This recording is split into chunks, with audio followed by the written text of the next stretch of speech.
Hi, this is Pat Schwank from For the Family, and this afternoon we're talking with Tricia Goyer. She's an author and speaker. Her and her husband John have been married for 24 years. They have 6 children, and she's going to share a little bit of her journey talking about motherhood and parenting. When I first started volunteering for our crisis pregnancy center and working with teenage moms, I felt so guilty because here I was trailing my little kids. They were, I was homeschooling, but I would take them to the pregnancy center and they'd help me fold baby clothes and they would be there helping babysit for the teen moms. And I just felt like, what am I doing?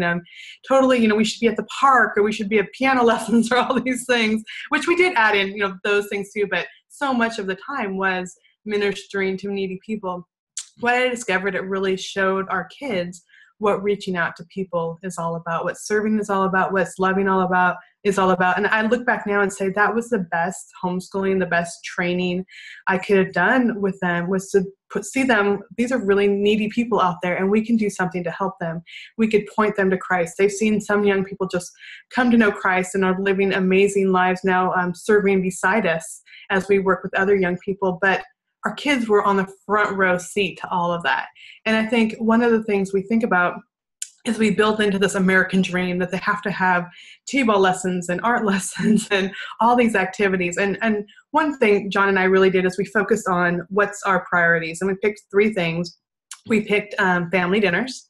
We picked reading together as a family, and we picked serving together as a family. So if there was some type of sports or activity that was going to take us away from the evening every night, we couldn't have dinner together, that's something we chose not to do because we knew we wanted that time as a family to sit around the table and really talk. We wanted time to be able to serve in church. And for 15 years, we did children's ministry, and our kids were right there acting out Bible stories and putting on wigs and costumes, and they were part of it. So really our ministry became a family ministry.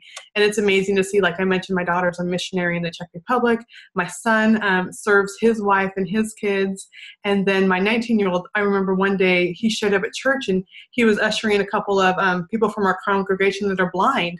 And he had signed up to help serve the blind in the blind ministry, and I didn't even know it. It wasn't like this big fanfare. He just saw that they needed help. He was 18 years old at the time, and so he would drive over to this apartments where these different blind people lived, and he would give them a ride to church and make sure they got where they needed to go.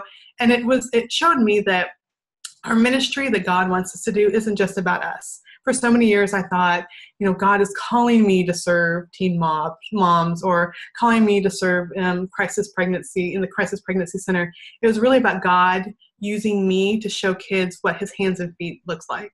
And even now with our younger kids, they're there when I'm there with the teen moms and they see me reaching out in the community. We came upon a homeless man who asked us for food. And so here we were, I just happened to be at the grocery store earlier in the bakery, and I was giving him some food, and my little kids were so excited because we were able to help him. My 6-year-old's like, Mom, he can come live with us. We have room on my bunk bed. And I'm like, I think he's okay. He doesn't need to come live with us. But this is how we show them what serving God is all about. And that really is even more important than the book work we do with them or the homework that we do with them or the T-ball practice that we do with them. It's really going to change their lives forever.